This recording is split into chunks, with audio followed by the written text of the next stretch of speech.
Nithyanandam, how many of you manifested?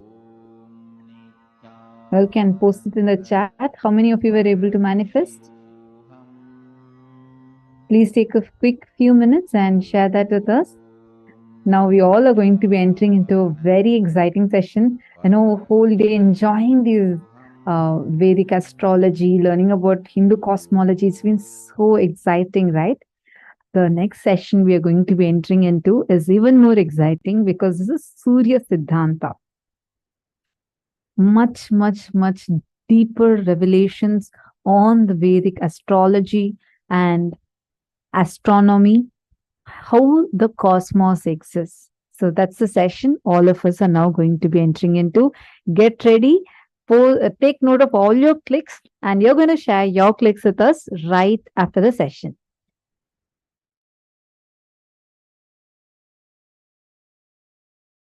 Listen.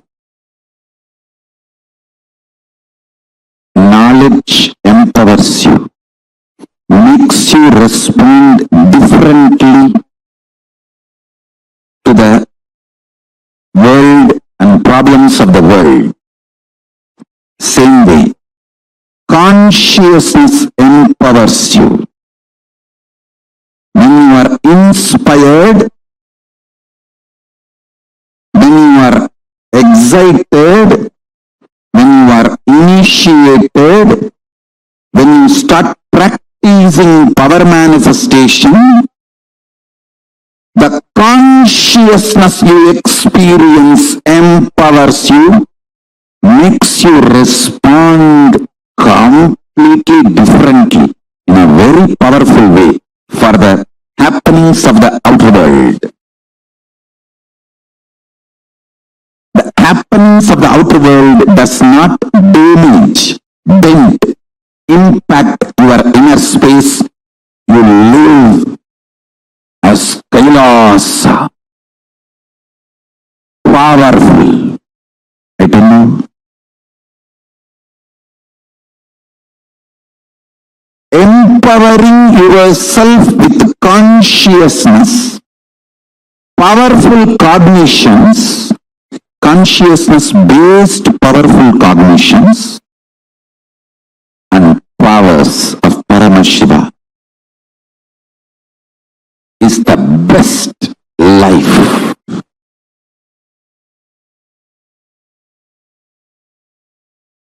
I am from the tradition, ecosystem which gave books like Surya Siddhanta. Understand?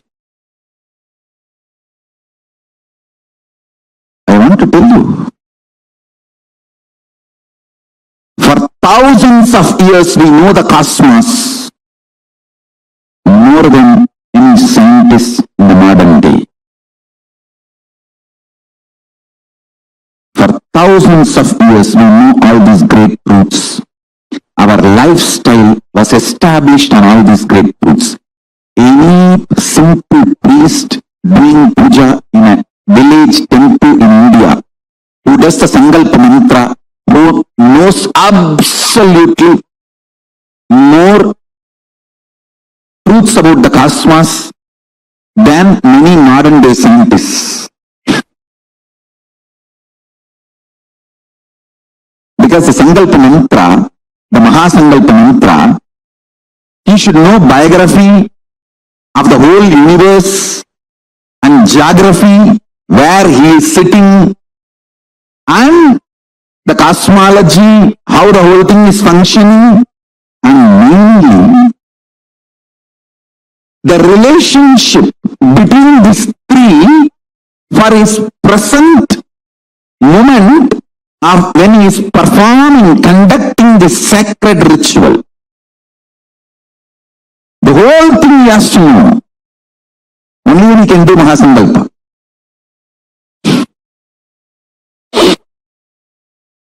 That is the beauty of this great tradition.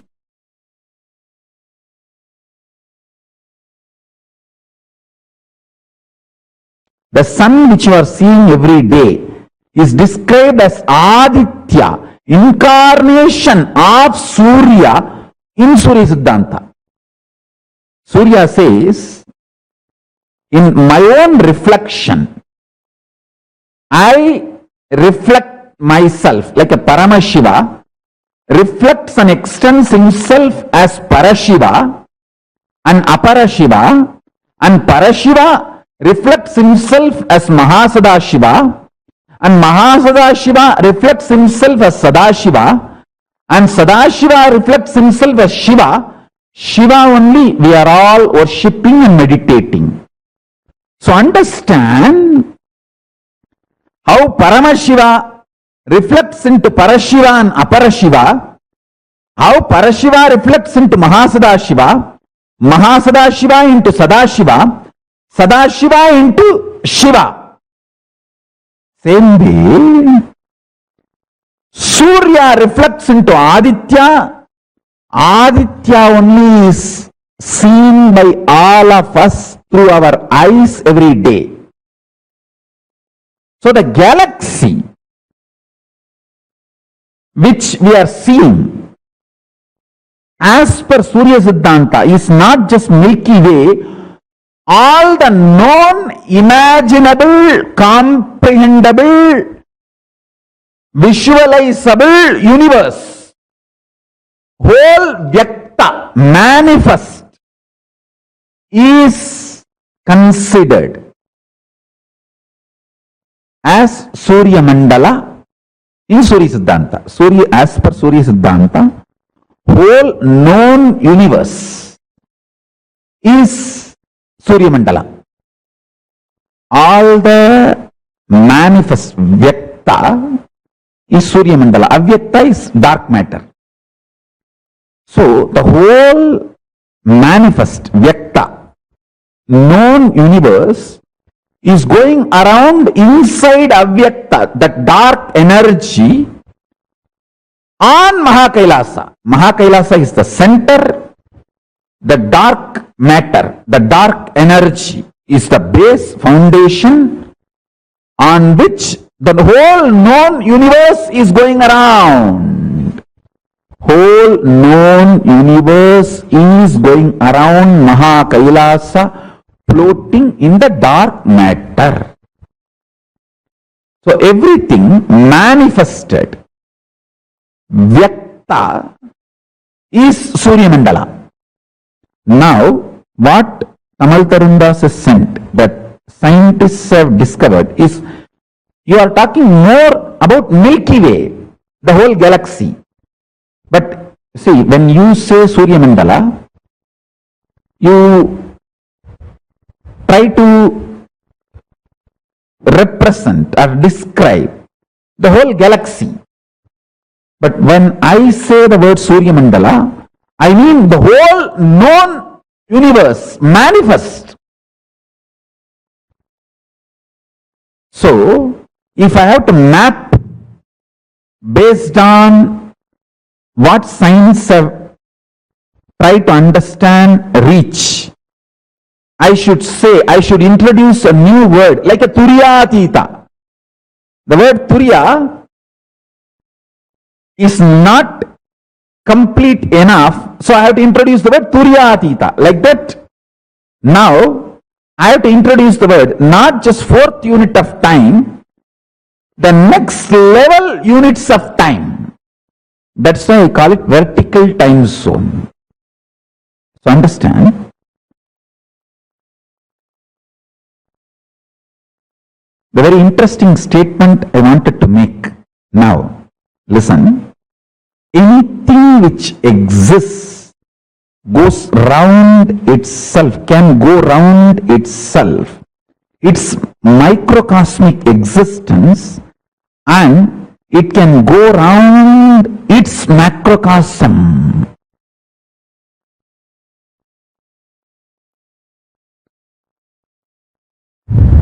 Very paradoxical statement. Listen, anything which exists can rotate within itself, its microcosmic existence, and it can go around the whole macrocosm. So now, the next revelation is,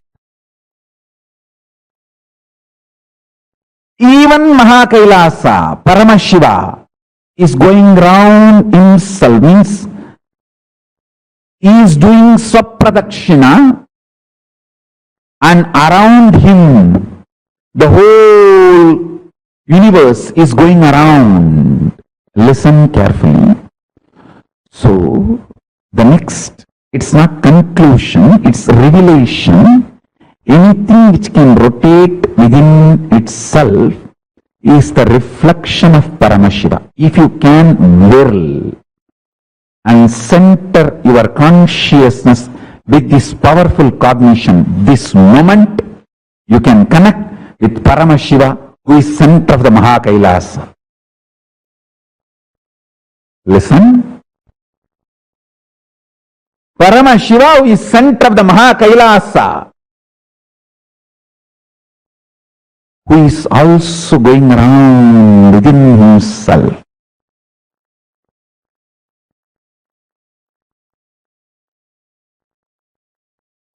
Swapradakshina, Atma Pradakshina.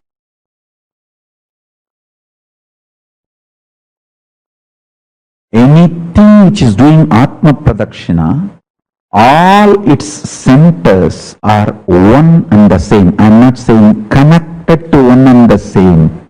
No, I am saying one and the same. If you can whirl, what is inside your center is the center of this planet Earth, is the center of the Aditya, is the center of Surya, Aditya's ultimate version, is the center of Paramashiva, Surya's ultimate version. So, I am not saying all of us are connected, I am saying all of us are one and the same. Anything which can rotate itself can rotate macrocosm. Anything which can rotate itself in microcosmic level, who can do Atma Pradakshina, can do Paramatma Pradakshina, can do if you can do microcosmic rotation, you can do macrocosmic rotation. So anything which does microcosmic rotation, Atma Pradakshina, Swapradakshina, is center of the cosmos, KAILASA, Paramashiva.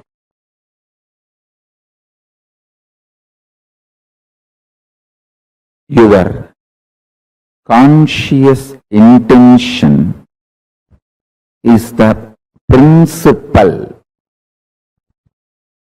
manifestation, primary expression, core concept called you. Understand? If you are a concept, core of you is your conscious intention. You need to know the good news is your unconscious mood swings does not matter. That is why knowledge, jnana, about what is right conscious intention is given so much of importance in Hindu tradition. That is why in Hinduism, the ultimate is called Veda, not Divya. Listen. The word Veda means knowing, knowledge. Divya means sacred. Veda, knowledge is sacred. Whether you talk about the cosmos, its principles, or planets, the principles in which planets exist, the being of the planets, doings of the planets, please understand, as your modern science teaches, planets are not like some dead mechanism just going round, round, round. It is all living energies. That is why Surya Siddhanta can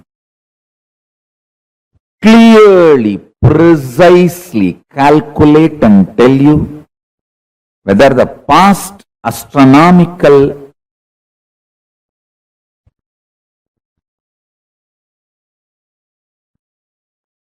incidents, miracles, mysteries happened, or the future which is going to happen, or even simple clerical predictions of the routine happenings like Amavasya, Purnima, eclipse, even those things, the precision with which they can calculate is extraordinary, because Surya Siddhanta recognizes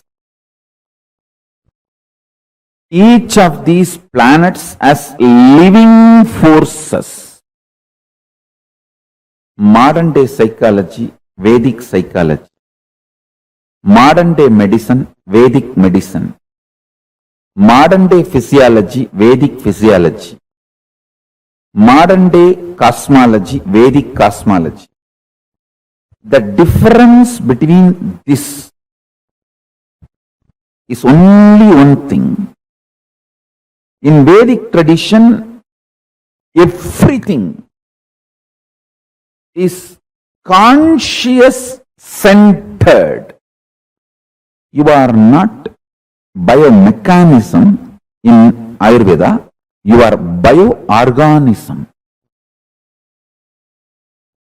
In modern day medicine, you are biomechanism. They don't involve the component of consciousness, whether to diagnose you or cure you or treat you or attend to your illness or support you in any form. End to end, conscious component is not accepted as the active part of their whole profession, end to end.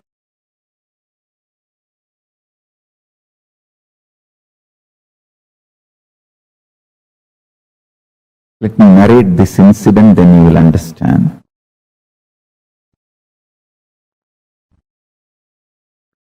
Once my guru was trying to teach me the Surya Siddhanta, means how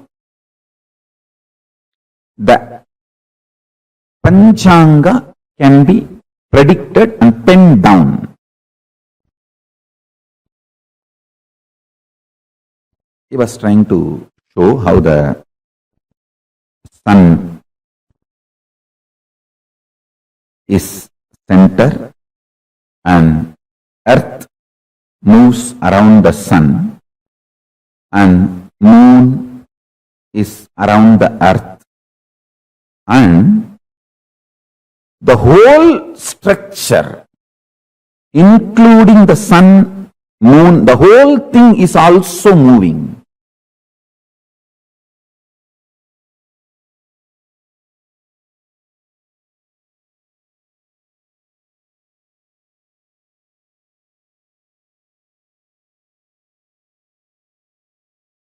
He described in an elaborate way, and then he took a chalk piece, just drew some numbers on various parts of my body.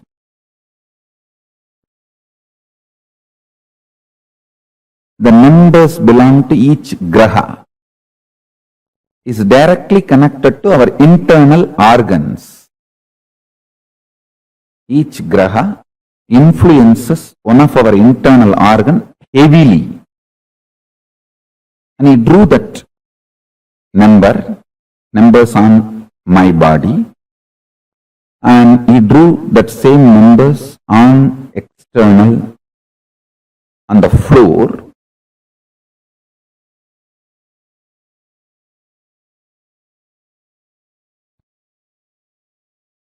Explaining how when those grahas change, when those stars move,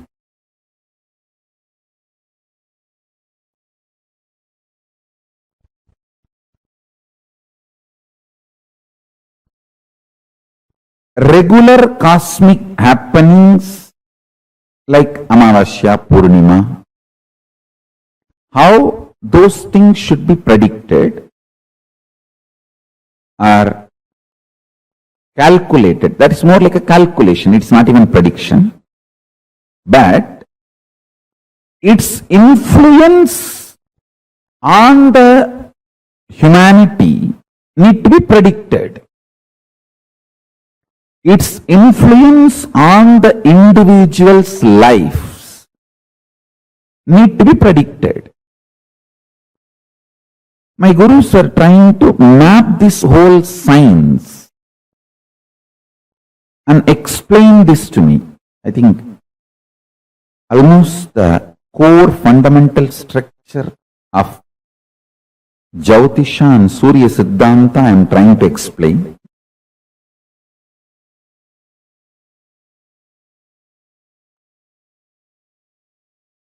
Chandaha padautu Vedasya astau kalpoda patyate jyotishamayanam chakshur niruttam shrotramuchyate sikshakranam Vedasya mukam vyakaranam smrutam. This is a very traditional verse. In any Gurukul they will chant this and make you repeat. It's a description. 6 angas of the Vedas in Veda Purusha's body. Jyotisham ayanam chakshu, meaning Jyotish Sastra is considered as eyes of the Veda Purusha. From this we understand that the Vedic astrology is as old as Vedas, or in other words, does not have beginning, anadi. This Shastra is also called Hora Shastra. Hora is an abbreviation of Ahoratram, meaning day and night. It means it is the systematic study of time and its components and parameters and its influence on physical, chemical, biological existence of what we know as life. Listen.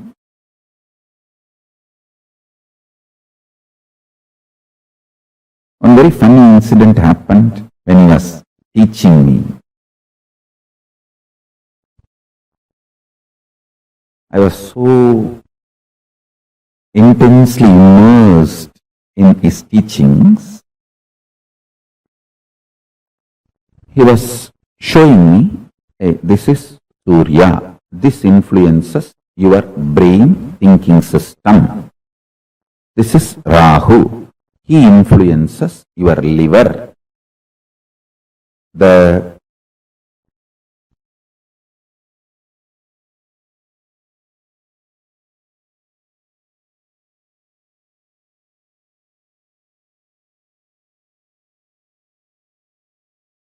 actions liver performs physically, its influence on your thinking system,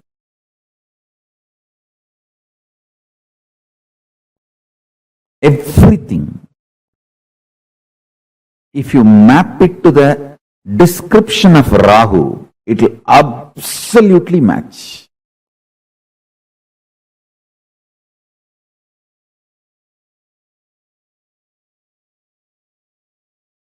Guru, Brihaspati, is the decision-making mechanism which influences your will persistence, Agnya Chakra, pituitary glands, and its impact on your existence is directly Guru. He was explaining step by step how each of these grahas and their members and how they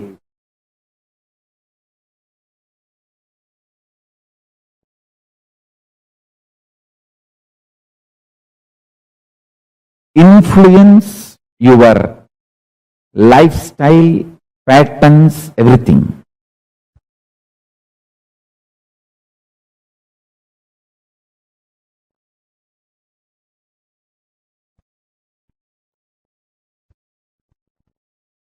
I'll repeat exact one line.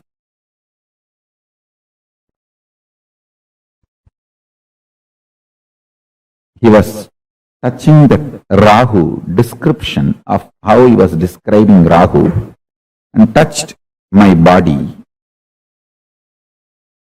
Infused that Rahu energy in my liver. I could see immediately so much happening inside me. I just vomited, literally, physically. Felt so fresh, alive, relieved. Of course, after cleaning all that place, everything, my Guru has explained.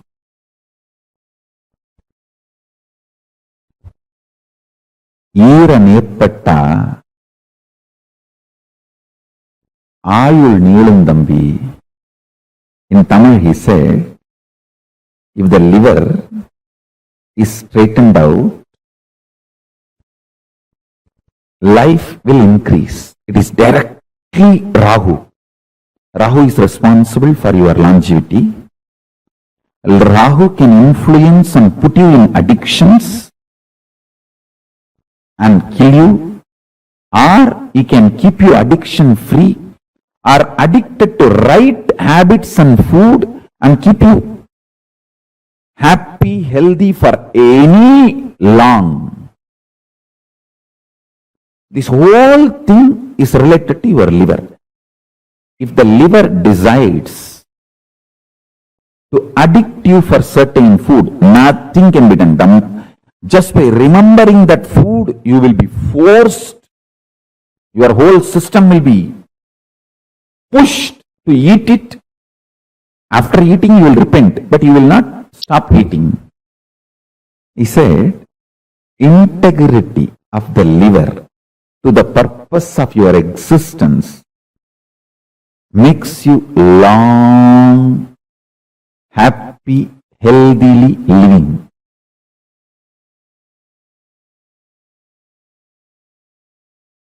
Because liver sends the signals about hunger and what kind of food you like, the taste, everything. The memories of the food and its taste flashing in your system and you being influenced to eat that same kind of food, timing, rhythm, everything is liver.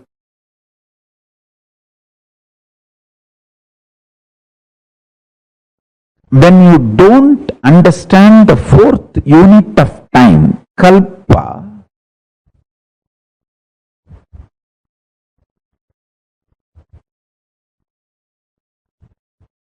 you start developing very narrow vision about time, life, about everything.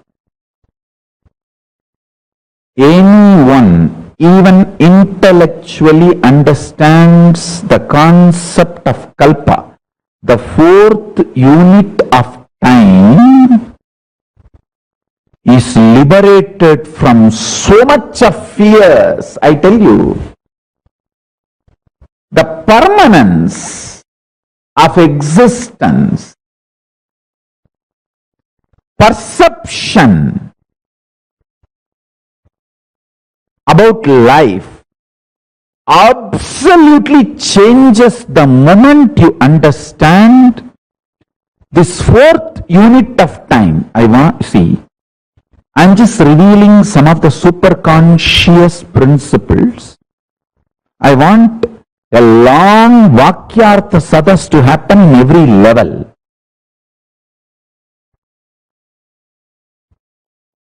Understand? Because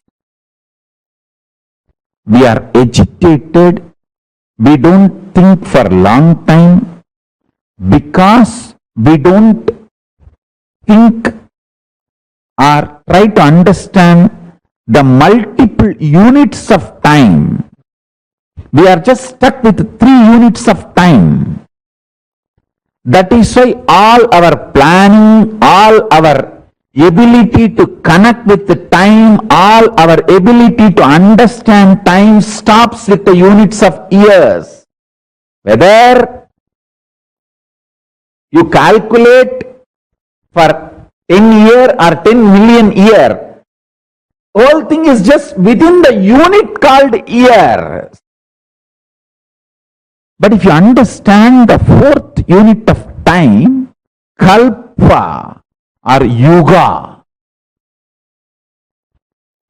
the whole realization about you, life, everything will change. The sin of one life theory will lose its base. I call it a sin because of that one life theory. So much suffering for humanity. See whether the greedy way of generating the wealth by destroying the earth.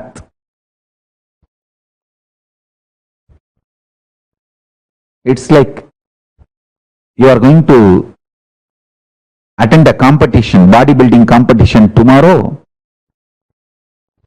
just to get the award or the winner title. You take steroids and show the muscles which is not really built by hard work. through steroids or drugs. You are ready even to die day after tomorrow after winning the title. But somehow you want to win the title. How? We need more gods for planet Earth, less human.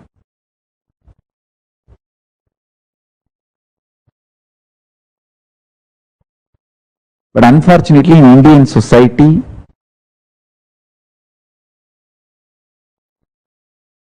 when you don't work, you only fall into tamas. Your body is trained. The food, thought currents, lifestyle, everything. Either you are active or sleeping, confused, lethargic, depressed, not in Turiya.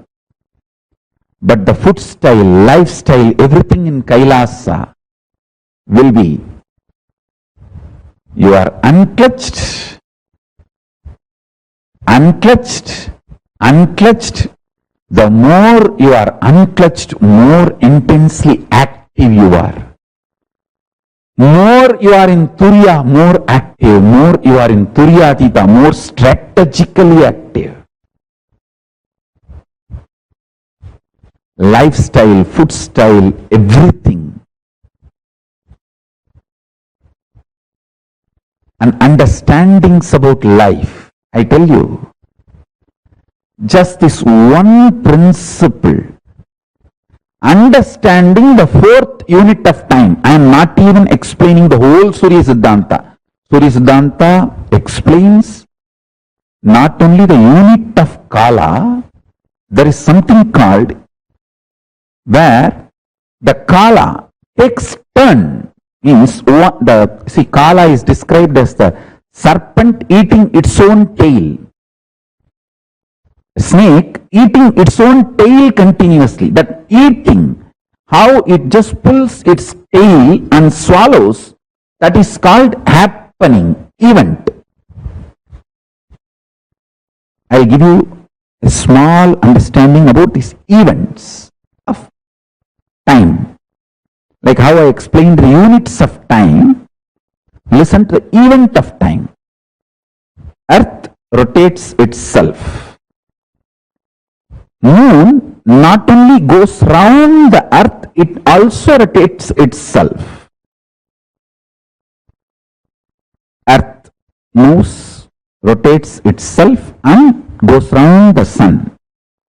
Same way, moon rotates itself and goes round the earth. And sun rotates itself and goes round the KAILASA. In this movements, listen carefully,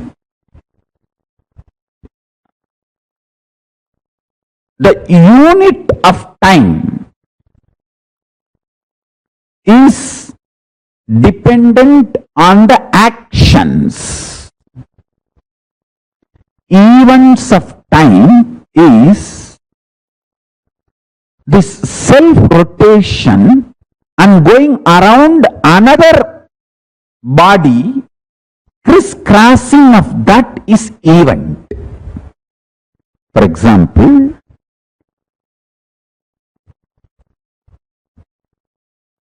because moon goes round the earth and earth is going around the sun, this crisscrossing is the eclipse.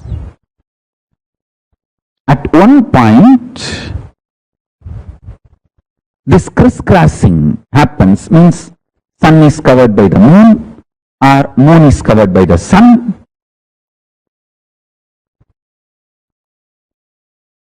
This crisscrossing, that is called events, eclipses. Same way,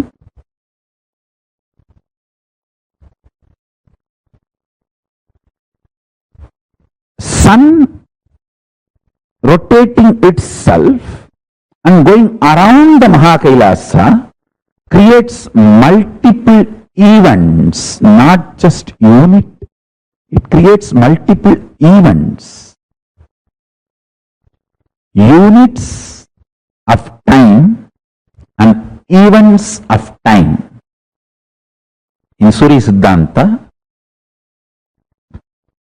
snake eating its own tail, every swallowing is considered as event. A full snake body eaten by itself is called unit. So for earth rotating itself, there's a unit and events. Moon rotating itself, there is unit and events. Moon going around the earth, there is unit and events. Earth going around the sun, there is unit and events. Sun going around the KAILASA, there is unit and events. Now, let us look at only the fourth unit of time. The fourth unit of time is cognized by the mind which lives in Nirvikalpa Samadhi. And even if all of you have not achieved a Nirvikalpa Samadhi, if you understand the principles from a person who lives in Nirvikalpa Samadhi and makes that as a lifestyle, you will enjoy all the benefits of the Nirvikalpa Samadhi. For example, Einstein's theory, all of us may not understand, but many benefits derived from that theory, we are all enjoying in our life because we decided to accept his theories. Same way, the fourth unit of time, this theory, all of you may not be able to grasp it, but if you decide to accept and enjoy, make this theory as a part of you, you will enjoy all the benefits of these truths, benefits of this theory. That is what I call living enlightenment. Till you realize personally, individually, as your own enlightenment, living it because your Guru has revealed it, making that as your vision because your Guru has revealed it, is living enlightenment.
Nithyanandam.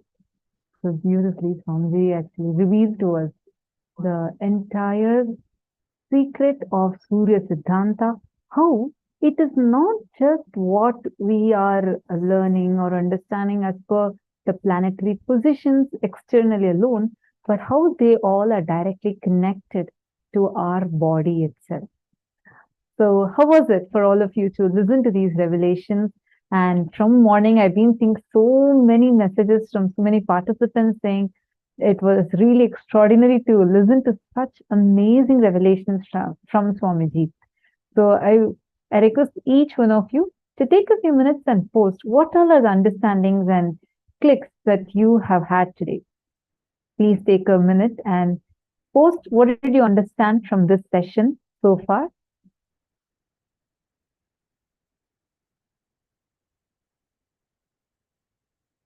Which part did you really like? What are all the things that you really enjoy when Swamiji revealed about this Surya Siddhanta or explained about how each of these grahas are connected to our own body, everything?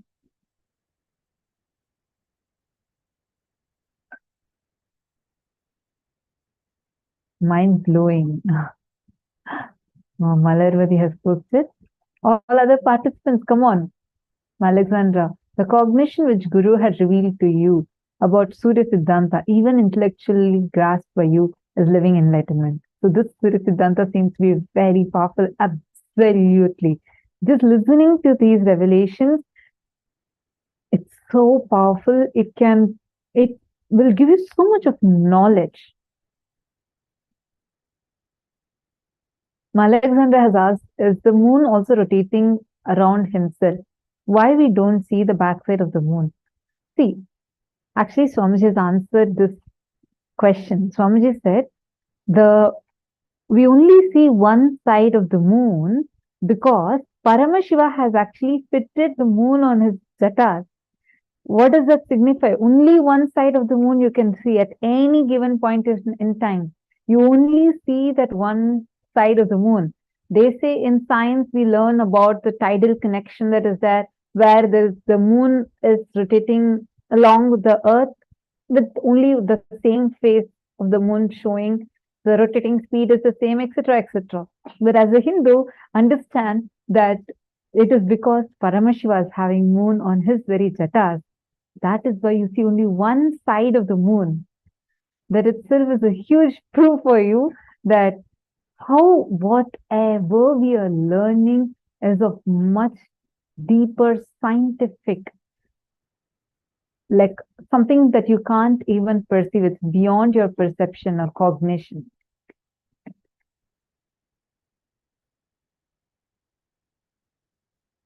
Actually, talking about science and talking about how, if we have to start talking about cosmology, there's so much that we can go on telling. There's so much for us to learn, and there's so much for us to go on telling. Because from time immemorial, Hindus have been advanced. We knew the science. Even before world looked up, we already knew what is beyond the sky that we see. We have been advanced. And like many of you have posted, it is only that a living avatar who only he can unveil these extraordinary truths to us in the most profoundly simplified manner. Let me start with this. From morning till now, each of you have been listening to these various revelations and you've all been enjoying. Can you all tell me what is it that you have learned through this? From morning till now, understanding about grahas, understanding about cosmology, what is it that you clicked with? Madonna saying, it's over my head. I'm brand new to Vedic astrology. Okay. How about the others?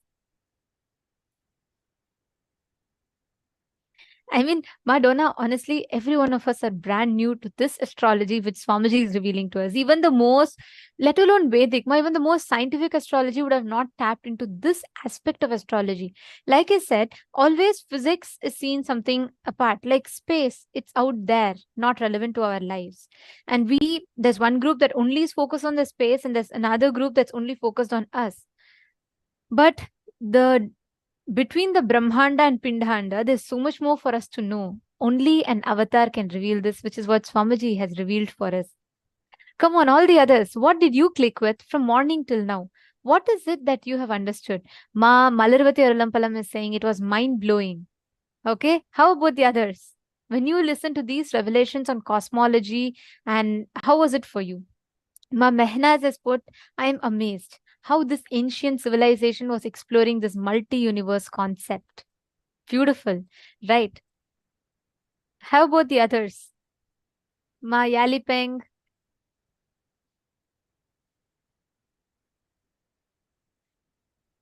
Okay, very nice. So many of you have posted.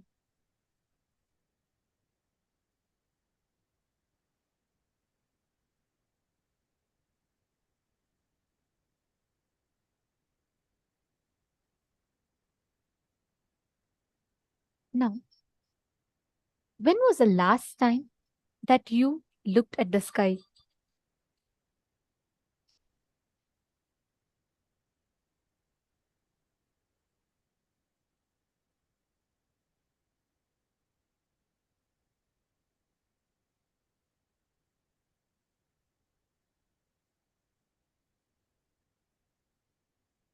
In the last full moon?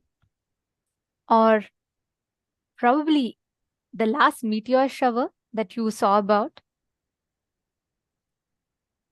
Or even earlier, let's say in your school, when you first learned about constellations?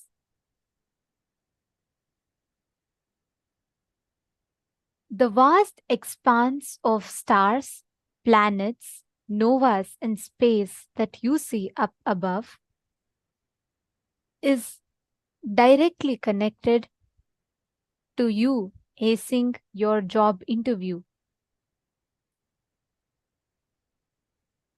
These stars, novas that you see in the space, they hold the key to you acing a job interview, your happily ever after and ultimate bliss.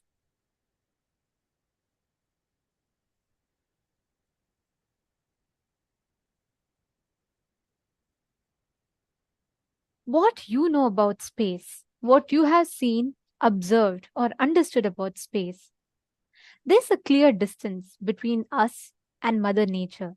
There's so much of difference that we don't even mostly relate to between us and the skies and the universe, because as per science, there's so much more to explore about the universe, which is partially true. There is so much to know about universe, which is ever expanding. But what if I told you that the universe that you see above, the stars in the sky, the moon, the sun, the 9 planets, have always been an integral part of our life thousands of years before even you could imagine? Now let's start with a game. Okay. I request all of you, you can take a paper and pen. Try to draw a straight line from one end of your paper to the other. Please take a moment. Try to draw a straight line from one end of your paper to another. Let me know once you're done. Come on, all of you try. Pick up a piece of paper and pencil. Try. Okay, I see many of you are hurriedly getting your paper and pencil. You're all able to draw a straight line? Now, visualize this. Draw a straight line from your house to the end of your street. Try to visualize. Hard, slightly difficult. Okay, how about drawing a straight line from your city to your neighboring city? Visualize. Very difficult. Not able to visualize. I see many of you trying hard and squinting your eyes, trying to see, trying hard to visualize. Okay, getting harder, is it? Getting harder? Okay. Now, how about going back to a time where there were no Google Maps, no GPS, no clocks, no internet, no navigation tools, absolutely nothing. And in that time,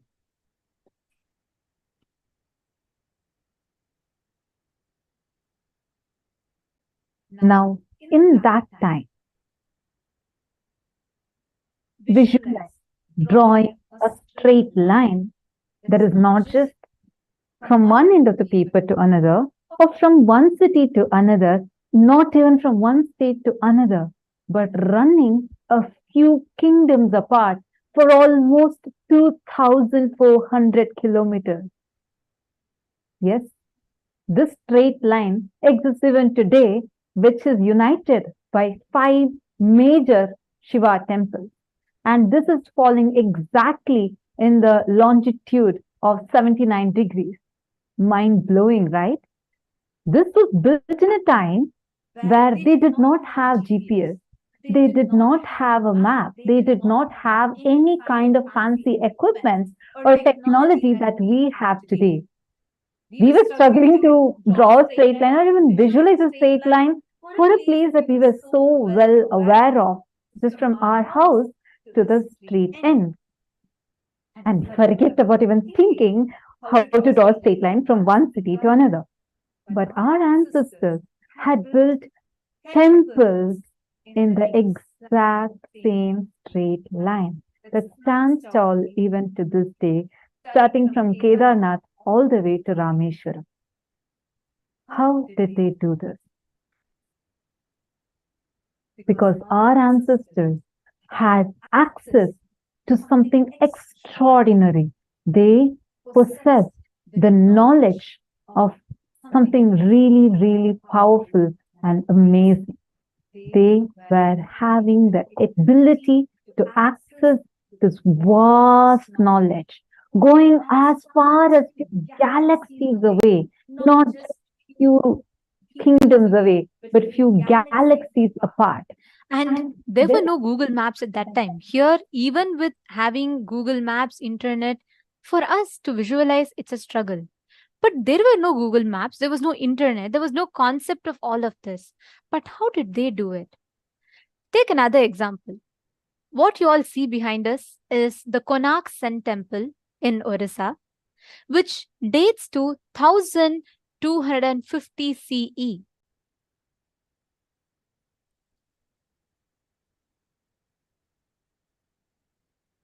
And this temple is known for its 24 wheels, which has these 24 wheels, which are in reality the sundials. And do you know, these wheels work to this day, these sundials work to this day.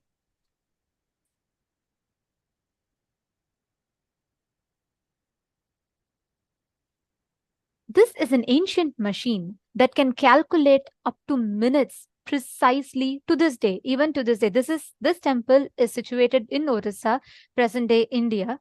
And this sundial, as you all can see in the picture, has 8 big lines, which divides 24 hours into 8 parts, each of them lasting for 3 hours. And they have 8 small lines, slits in between them, and big lines, which cuts the 3-hour parts into half, which is 1.5 hours. And these small lines makes the 90-minute intervals with a big line followed by a small line, as you all can see in this picture. And what I am showing you is one small carving, one small wheel carving out of that huge temple. And there's a science hidden behind this, just a simple wheel that is there.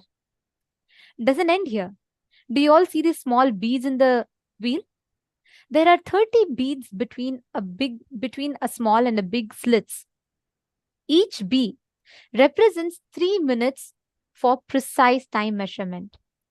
And this sundial, which was built centuries ago, works with the same precision to this date. Even today, if you go to the Konark Sun Temple and if you try calculating time without the need of modern machineries, without need of modern watches, phones, anything, you can calculate the time with the exact same precision up to 3 minutes precise.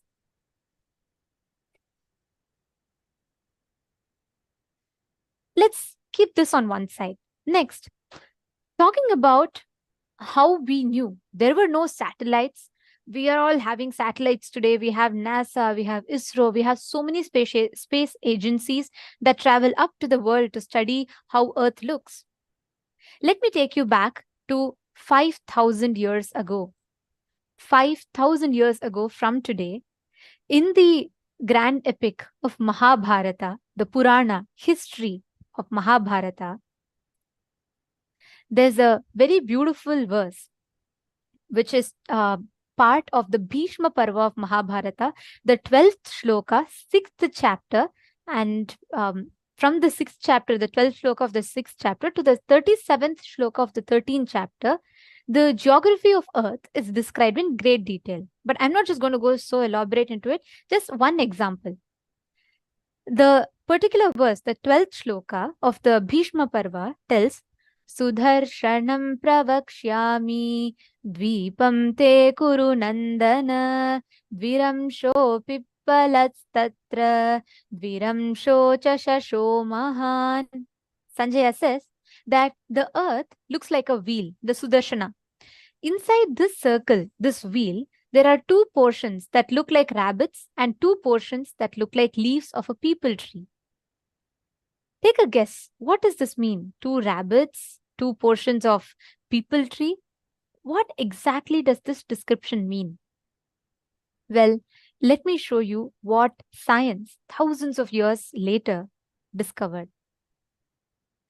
This, what Sanjaya described, is a precise description of the polar azimuthal equidistant projection of Earth, which means here Sanjaya is describing Earth in a wheel, and here Antarctica is the center of this wheel and Arctic is in its rim. And the two rabbits, exactly as you can see in the drawing, are the Eurasia and the North America, and the two leaves are Africa and the South America. Here you can see very precisely exactly how, as Sanjaya described, this drawing, the two rabbits and the two portions of a peepal tree leaf. Just try to see the image inverted. You'll exactly see what we're describing. It's so precisely described.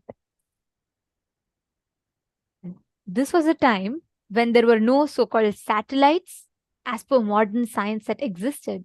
This was a time 5,000 years ago. As per modern science, Galileo discovered planets and space in the year 1610 CE. All of you can Google it.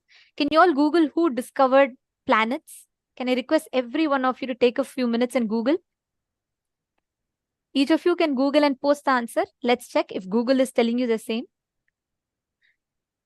Come on, each of you can take a minute or two and Google.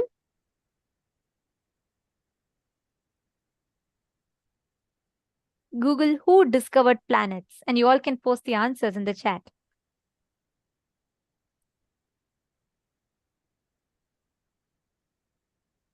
Okay, Galileo. So many of you have posted Galileo.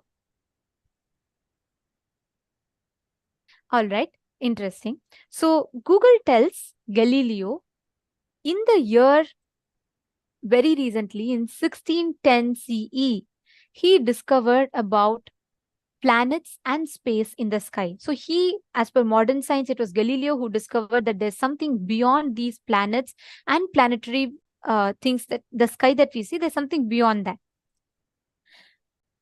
But what if I told you, much before Galileo, if I have to be precise, exactly 5,608 years before Galileo did, a Vedic text called the Jyotisha Vedanga, dating back to 4000 BCE, mentions precise astronomical data and various cosmological events described in the sacred scriptures. This is just one part of our Vedas. That's why it's called as Vedanga. It's one part, one anga of our Vedas. This Jyotisha Vedanga, which is dating back to 4000 BCE, precisely mentions about the different astronomical data and the cosmological events as they happened. How did we use this information about planets that are available to us in our day-to-day lifestyle or in our work, in our planet Earth. Example of that is Sri Padmanabha Swami Temple. This Padmanabha Swami Temple stands as a perfect blend of astronomy and architecture. Just see this picture here. This is a rare visual spectacle that unfolds twice every year in Padmanabha Swami Temple. Precisely on the days of equinox, the sun setting passes through exactly all the windows in the Gopuram in succession, both sunrise and sunset. And this happens in precise 5-minute intervals between each. There's exactly 5 minutes intervals between each of them, and the sunrise to sunset on the days of equinoxes passes exactly through this. Well, what are your thoughts? Just learning so far, what do you feel? How advanced were our ancestors? And how do you feel that, we don't learn that it was the Hindus who had discovered this, and these are the phenomenal things that we knew. We don't have access to that information. How many of you are hearing these things for the very first time?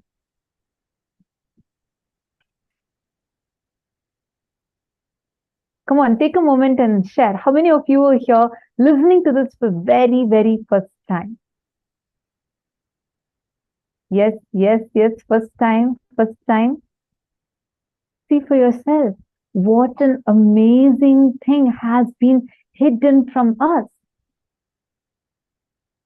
This is my first time, me, okay.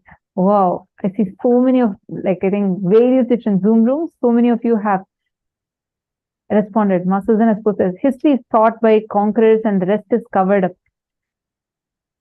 Actually, the history is available to us even now.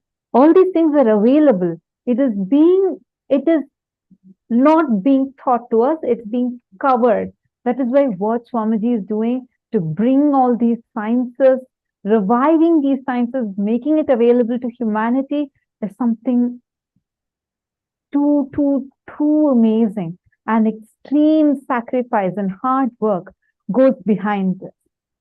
And not just that, from morning, every session almost we had so many of you saying, each session was just mind-blowing what Swamiji was revealing, whether it was about the planets, whether it was about the astrology or astronomy, every science, whether it was about the black hole, Big Bang.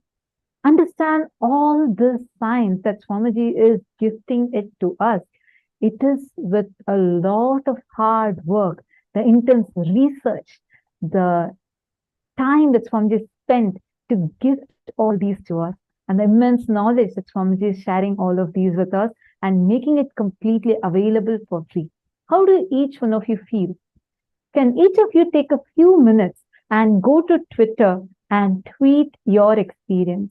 How you feel just being here today, receiving these amazing gifts from Swamiji, and where Swamiji is gifting to you the knowledge, the gifts from Sanatana Hindu Dharma, which otherwise is not available to us today. And most importantly, when you see that so many information, so many truths that's so publicly available, like you all Googled and all of you have posted how Galileo is shown as the person who discovered.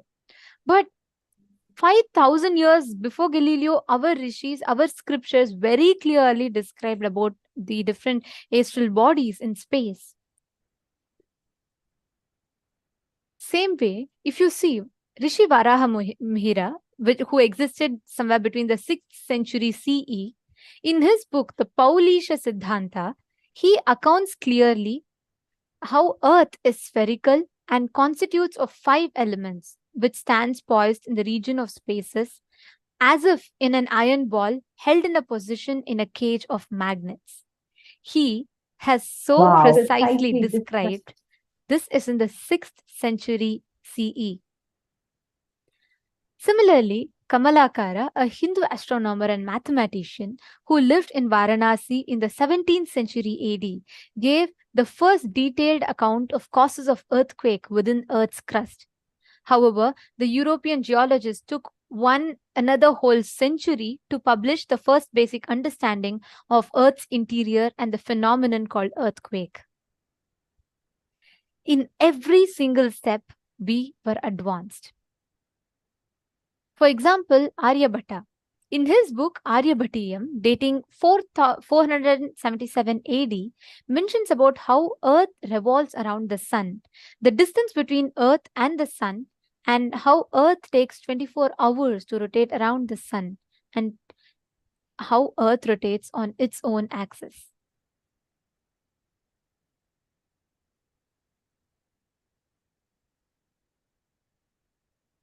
Today, science credits Sir Isaac Newton for the discovery of gravity, right? We all learnt in science about how gravity was discovered by Sir Isaac Newton. But 5,000 years before him, written in 1500 BCE, the Rig Veda explains the gravitational effect of solar system and how the solar system, the sun, keeps the earth stable through gravity. Here you all can see the precise words that describes gravity. Now, the darshan that we are going to be experiencing today is very, very strongly connected to all of these things that we are learning. It was only a few years before science concluded, the modern day science concluded that the universe came into existence after a huge big bang that had happened. But millions of years before this, when the event of Big Bang actually happened, it was recorded in our Arunachala Purana as the happening of Bhagavan Lingodbhava. And that is the very darshan we are going to be having today. Let us all take a few minutes. We are now going to be chanting the Dhyana Shloka of Bhagavan Lingodbhava Murti and preparing ourselves to enter into today's darshan. All the things that you've been learning since morning, everything that you've been learning, all those you will see how it will become a very powerful experience in you today during today's session.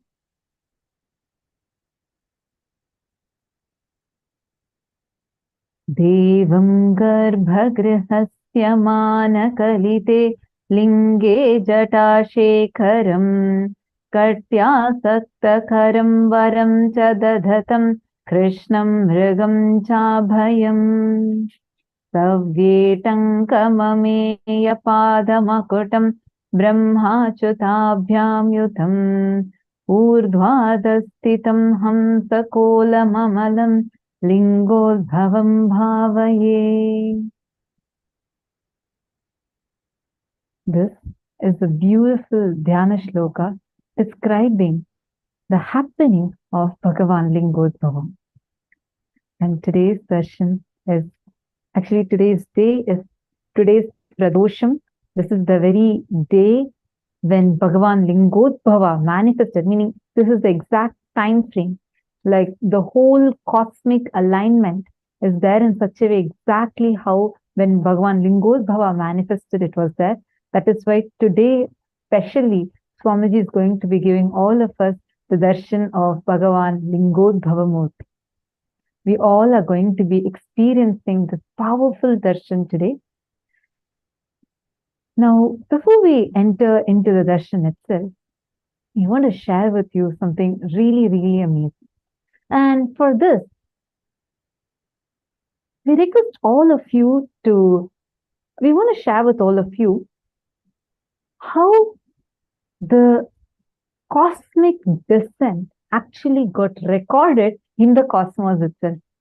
Like we were just seeing about the phenomenal knowledge our ancestors have had, how precisely, not just in a time where there was no access to technology, they were able to draw the world map and able to describe how the earth was, how it was rotating around, and all such details that we just saw. And even were able to calculate when exactly the Big Bang happened, how it happened, why it happened, everything. Right? Like this, in Sanatana Hindu Dharma, we have a very clear methodology through which we can clearly calculate, identify the events that are happening, cosmic events that are happening, and study those cosmic events. Whenever the cosmos descends down, you can very clearly see some really extraordinary cosmic events that happen in the sky. So we had the science to study. It was not just that the macrocosm was irrelevant to our lives. There are so many happenings, cosmological events, when they happen, they convey a profound significance to some happenings in planet Earth. And Hinduism had mastered precisely on how to read these cosmological events. There are multiple times big bangs, black holes, the happenings of supernovas, all of these which signify events of profound importance in our planet Earth. And we are going to be taking you through one such event.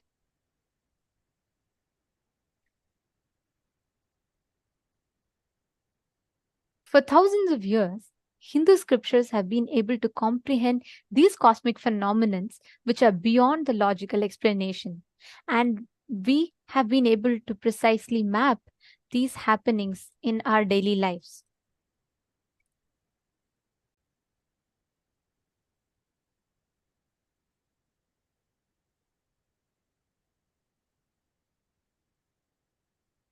Documenting every single event, including the big bangs, the black holes, manifesting simultaneously, spontaneously, and synergetically.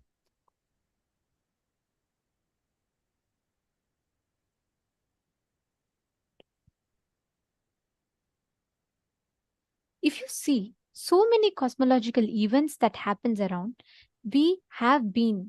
our rishis had the clear signs of identifying their significance, what they had, what they represented, and how we are impacted by them.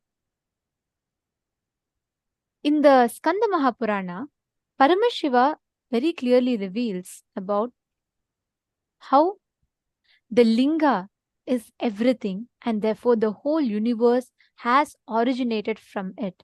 This Skanda Mahapurana is the exact Purana where the happening of Lingodbhava is mentioned. And in this particular verse, Paramashiva reveals about how the Linga Udbhava happened. The universe is created from the Linga. The Linga is without the beginning and end, and it is the eternal Brahman.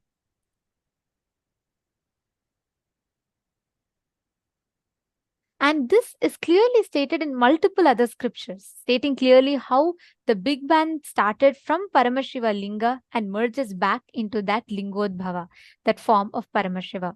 We all can see that how science is coming to this conclusion about how the whole age of the universe, if you see the cycle of the universe, right, what science has lately discovered is exactly in the shape of a linga, which we have been worshipping since millions of years.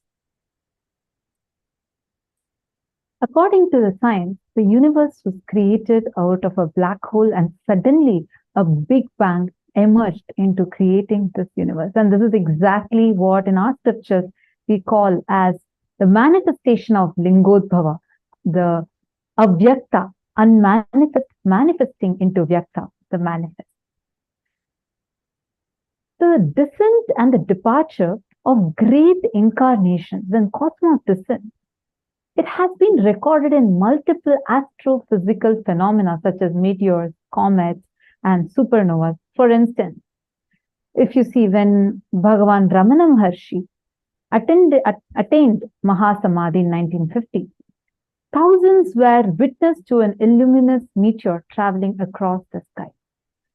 Like this, there have been multiple such events that have been clearly recorded, and something very, very phenomenal, exactly like this, happened on the 3rd of January, 1978, exactly when Swamiji, the Supreme Pontiff of Hinduism, descended on the planet.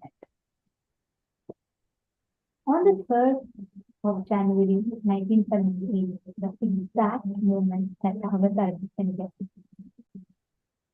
Let's start with the birth.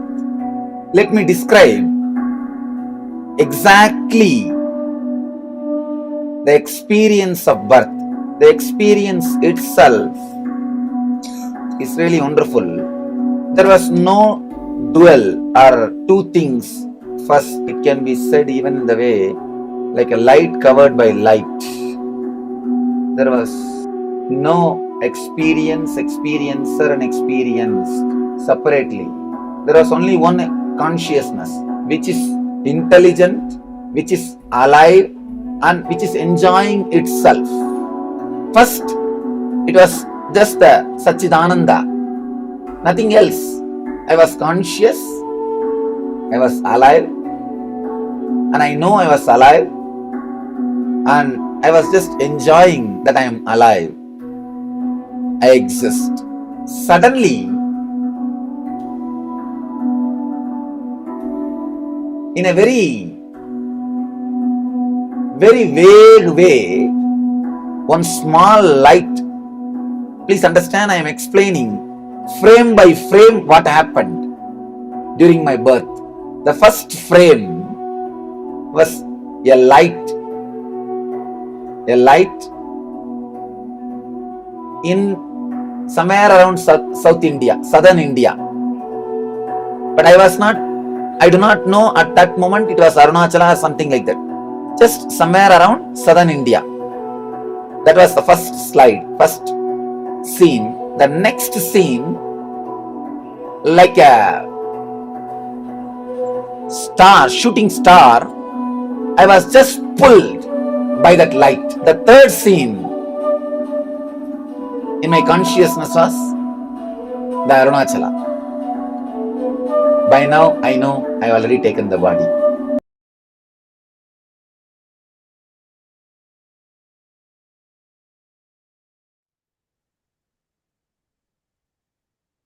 This was clearly recorded in the modern day science.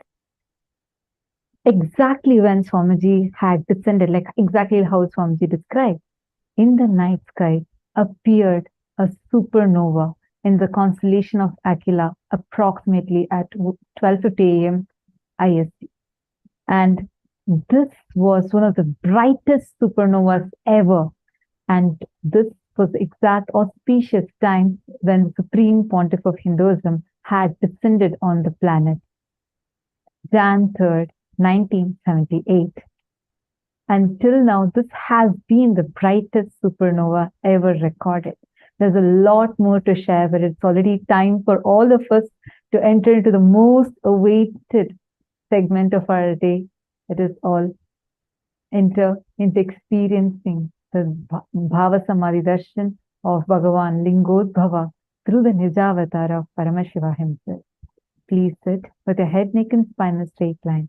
Close your eyes and chant the Mahavakya. Paramashivoham.